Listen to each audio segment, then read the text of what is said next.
auto workers do not want their tax dollars going to subsidize American-made vehicles. Will the minister look them in the face today and say, no Canadian tax dollars will go to Trump's America to build vehicles? A lot of stuff going on here today. Welcome back to Moose and Loose. My name's David. Today, we've got more news organizations pushing the attacks on Pierre Poilievre, the security clearance, all this nonsense. We got a bunch of stuff. Let's jump into this. Starting this one off, we got Table Salt posting this. Our Minister of Foreign Affairs is criticizing a communist government for not being democratic enough. And this is 2 weeks after the RCMP signed an MOU with the People's Republic of China. And Carney went to Beijing to discuss security and the New World Order. So they're pointing out Jimmy Lai, who's a 78-year-old British citizen who created Apple Daily, a news company in Hong Kong. He's been jailed by the CCP because, well, he talks about free speech and they don't want that in China. And here we have Anita Nan posting this. It's just embarrassing. Canada is disappointed with the sentencing of pro-democracy media figure Jimmy Lai today in Hong Kong. Oh, really? The Liberal Party's in bed with China. And Nan's post is especially stupid when you see this. So Conservative Frank Caputo is put forward a letter here requesting the MOU that Mark Carney signed with China regarding the police, because what kind of information are they going to be sharing with of our police force or our police system with China? As he says here, I write to request a copy of the Memorandum of Understanding on Cooperation in Combating Crimes between the Royal Canadian Mounted Police and Ministry of Public Security of the People's Republic of China, signed during Prime Minister Mark Carney's visit to China from January 14th to the 17th, 2026. So he goes on to say, can you confirm whether this document has been made publicly available? Memoranda with the People's Republic of China, especially on matters relating to public safety, should be subject to adequate oversight and parliamentary scrutiny, allowing parliamentarians to review the provisions outlined in the MOU. He's getting called out here for not releasing this information, and yet you've got Anand calling out China for Jimmy Lai when they just signed an MOU regarding our RCMP police forces. Moving ahead, we've got this breaking news here. Elections Canada has ordered 700,000 ballot sheets in anticipation of an election, so that's the talk of the town right now, is the snap election. Apparently, Doug Ford and Mark Carney were discussing the idea of this to secure majorities. We got David Coletto talking about this. A short history of snap elections in Westminster systems tells us two things at once. Leaders almost always deny they're thinking about it until the moment that they do. There's no reason for them to give up their hand and say, yeah, I'm really thinking about a snap election. That doesn't help them politically at all. And he says the public relation is less about the act of calling an early election and more about whether the rationale feels legitimate. And so that's what Mark Carney needs to figure out here, is a story, a narrative why he's calling the election. He was already given a mandate. It was a minority mandate. He's supposed to be working with the other parties. He's not doing that. And that's why he met with Pierre Poilievre to try to change his image a bit, because back from April, he has done nothing to try to work with the other parties. And now he wants a majority government when really he said he was going to negotiate a deal with Donald Trump. He hasn't done that. He's not delivering on any of his promises. This news comes from Blacklock's reporter, and it's no surprise we see the timing of the GST handout. Give a little bit of money to Canadians and then call an election. It seems Canadians are very easily fooled. It's beyond me why Canadians continue to support the Liberals, and you have stuff like this. Industry Minister Melanie Joly's attempt to celebrate Canadian industry quickly devolved into a public embarrassment this week after her boast that Canada has been a 158-year leader in the auto sector was swiftly corrected by the inconvenient fact that cars haven't existed that long. Melanie Joly just once again proving she's unfit for the job. Moving ahead, we've got this. Conservative leader Pierre Poilievre refused to seek top security clearance, but an electronic petition on Parliament website could change that. No, it can't. This is misleading. Those petitions don't do anything. They don't change anything in the laws. They have to be voted on. Once again, more propaganda from the media. City News Toronto, untrustworthy. Here's a clip of Pierre Poilievre from last year talking about this nonsense. If he gets that clearance, it allows the government to silence and censor him. Explain once and for all the situation with your security clearance. Well, first of all, I've already had the clearance. I was a minister in a cabinet, so I've already been cleared.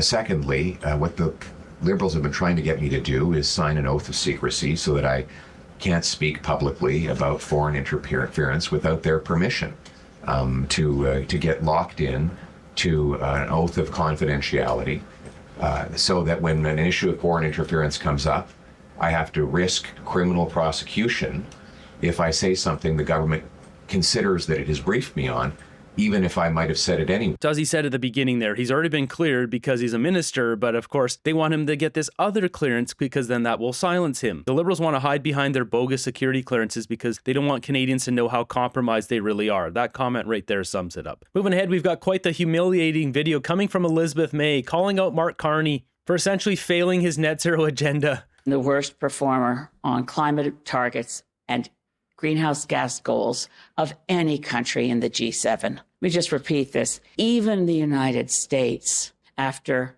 one term of Trump, and we're now in the middle of another one, has not done as badly as Canada. And that's... You hear that? Elizabeth May is saying that Donald Trump is doing a better job for the environment than Mr. Net Zero Mark Carney. Because we have, for every time we've had a substantial reduction in greenhouse gases, such as when Ontario shut down its coal-fired power plants, those cuts were overwhelmed by growth in emissions from Alberta. Well, Elizabeth May's opinion doesn't matter. This is still humiliating to Mark Carney. Green scam socialist. Got someone posting emissions here. So 2023, China, Canada 2024, and United States 2024. And what do we have? Canada at 1.53%. So that statistic that we've always been hearing when we're up 4% since 2000. China is 31%, up 245%. And America is at 12%, 12.7%, down 23%. So she's in fact correct here. I don't know about all G7 countries, but against America, they're down 23. We're up 4%. But I mean, really, China's taking the cake here. But she wasn't talking about China. So jumping over to the House of Commons, both Pierre Poilievre and Mark Carney aren't here today. Melissa Lansman running this one. Honourable Member for Thornhill. Everywhere you look, life is getting harder for young people after a decade of this government. Finding a place to live is harder because home prices, rents, and mortgages have doubled. Getting a job is harder because youth unemployment is still double the national average. And even buying groceries is harder because food inflation is up 100% under this Prime Minister's watch. After paying for the basics, there's barely anything left, and often nothing at all. How can anybody on that side of the House stand behind a record that has completely failed an entire generation of Canadians? Mr. Speaker, every step of the way as this government has supported Canadians in what undeniably is an uncertain time, they have fought against, Mr. Speaker. Conservatives have stood up time and time again against Canadian families, against Canadian workers, against Canadian children. What is she talking about? Is this the Liberals' best? This is what they put up first and foremost. Tim Hodgson wearing a mask here. I don't know what's going on here. This is the best they can put up. The Conservatives are working against Canadians and workers. Canadians are losing their jobs right now. Have Melanie Joly stand up once again and count the jobs going out of Canada. She seems to like to count jobs. These guys running another massive deficit, increasing inflation, why things are so unaffordable in Canada. This is their best. So with their rampant spending, increasing cost of living, doing the GST handout, now they're going to be subsidizing American EVs. We've got conservative Kyle Cpac pointing this out. In a trade war, you don't subsidize the other side. What's the justification for this? We all know watching here what it is. Mark Carney's going to enrich himself with Brookfield, but what do Canadians who don't pay attention to everything think about this? Oh yeah, we should be giving out free tax dollars for EVs. Why? Why would we do that when we're struggling so bad right now? Can someone please explain to me why, in the face of this trade war, this unjustified trade war that the Americans have put on our auto industry, that we would be giving Canadian tax dollars to subsidize electric vehicles made in the United States? This makes absolutely no sense. So we are calling on the government to not allow a single Canadian taxpayer dollar to subsidize or give a rebate for an electric vehicle that is manufactured in the United States. These are clear, sensible positions that will benefit Canadians and Canadian auto workers. The Conservatives need to keep just hammering this hard because this whole situation is ridiculous. There's no way for Carney to defend it. That's not a plan. That's economic virtue signaling. Look at these comments here. Time to force all USA companies out of Canada, including oil and gas. This is how dumb people are. The TDS is so rampant that people don't think straight. And speaking about oil and gas, we've got the US here seizing another Russian oil tanker.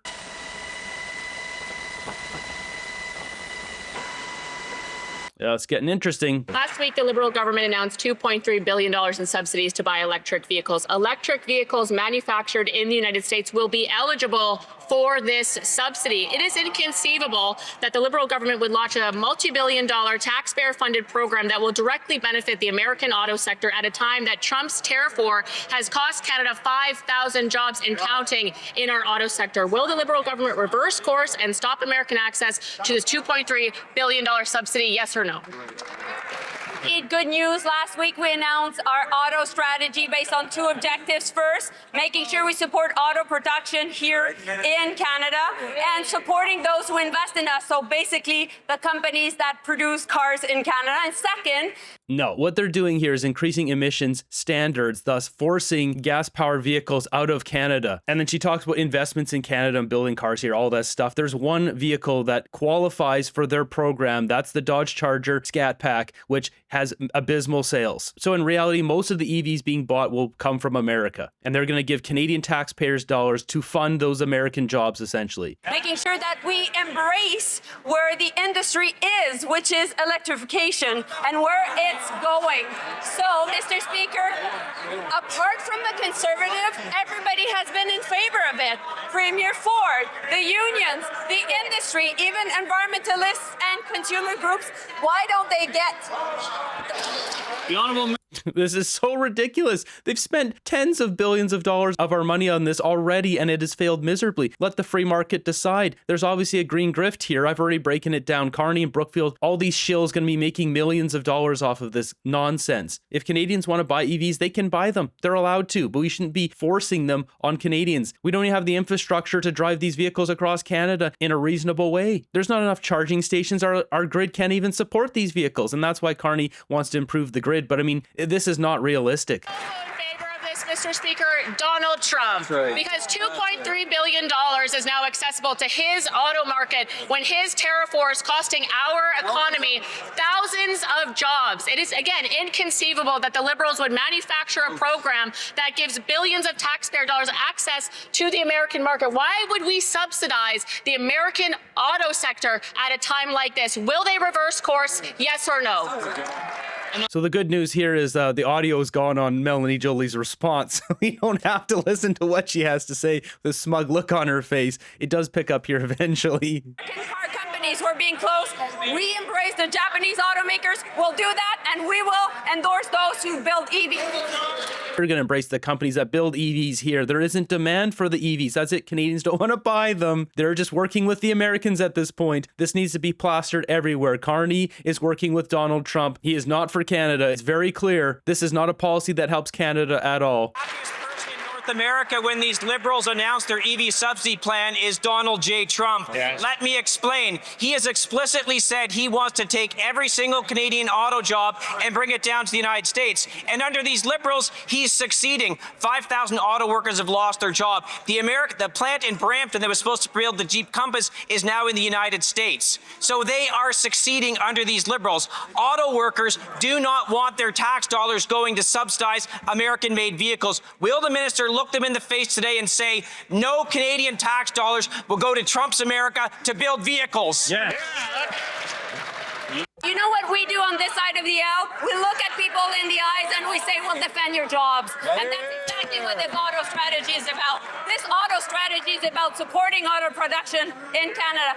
And we are making sure how can she say that with a straight face when all those jobs are going to America? that we're talking to Koreans, to Germans, to Chinese to create good jobs in this country. And while we will just not let our industry just go bit by bit to the south, we will fight for these jobs. We have an auto strategy, and they should get with the program. She's embarrassing herself. This is just absolutely mortifying to watch. She's getting called out for helping the American auto industry, and this is her response. They're talking with the Chinese, the Germans, the Japanese. What is resulting from those talks? Nothing. The Liberals are tanking our country to help America because Carney's invested there. I almost feel badly for this minister pathetically trying to justify sending money to Donald Trump's America to subsidize the production of American EVs. This is the president who has declared economic war on Canada. He has said he wants every single Canadian auto job in the United States. And under these Liberals, he's succeeding. The Canadian auto economy is being decimated. Their plan, allow the American auto manufacturers access to Canadian dollars for EV subsidies. It's disgraceful. It's unconscionable. Will she apologize to Canadian auto workers for this terrible policy? Not because my colleague is just increasing his rhetoric that actually he's right. What is right is that we have met the tariffs by the U.S. administration against our auto workers with counter tariffs. And every time the production has reduced in Canada, what did we do? We made sure that we limit the market access to Stellantis by 50%, to also GM by 24.2%. We will invest in those who invest in us, and we will make sure to create good jobs in this country. Stellantis moved their production to America. She's trying to use these talking points. It doesn't matter. The jobs have been lost. This is so preposterous. And on top of all this, we've got Pierre Poilievre posting this. Liberals are withholding 50% of the severance pay of 1,200 auto workers who were laid off at GM Cami in Ingersoll. Just can't make up this level of incompetence, diabolical intent. The Liberals are absolutely destroying Canada. Moving ahead, we've got Blair Turner announcing here he's excited that he'll be seeking Conservative Party nomination to run in Carleton. So Pierre Poilievre not running in Carleton, which is probably a good idea. He shouldn't run there. Goes on to say he's a police officer. He's seen firsthand crime in the communities. Needs someone good to run against Bruce Vanjoy. Get rid of that buffoon. Here he is running his mouth in the House of Commons. Mr. Speaker, residents in my riding of Carleton want to know what this government is doing to improve affordability. There is good news, Mr. Speaker. Can the Secretary of... Wait. He's getting heckled so badly by the Conservatives. All kinds of extraneous noise there. Maybe we'll... Thank you, Mr. Speaker. Residents of my riding of Carleton are looking for serious leadership. They're also wanting to see what this government is doing to improve affordability in this country. There's good news, Mr. Can't hear a thing. He's getting drowned out. No one can hear him. We wanted to get out of here early today. Okay, we'll try again. We're making progress. The honourable member for... Get out of there early. I mean, these guys are getting paid hundreds of thousands of dollars. This is why Conservatives keep losing. Residents in Carleton want to know what this government is doing to improve the affordability of food.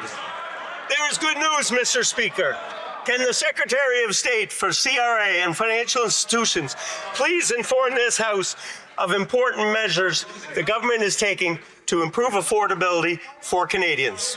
This is so pathetic. And then what they'll get up and say, oh, we got this new GST tax break, yada, yada, yada. $12 billion of spending, cost taxpayers more money, increase more inflation. This does not help Canadians. The Secretary of State for Financial Institutions. Mr. Speaker, it's so nice to finally see real representation in Carleton. These guys are all clowns, and it's Canadians that pay the price. Yes, because it couldn't possibly be Fanjoy's own big mouth and grandstanding. It's always those dastardly Conservatives. Also, Fanjoy is getting trolled pretty much everywhere for all those upcoming Parliament employee layoffs. So there's that too. Yeah, there's tons of layoffs coming in. He's crickets on it. He kept on criticizing Pierre Poilievre for layoffs. Now, people who voted for that fool are getting laid off themselves.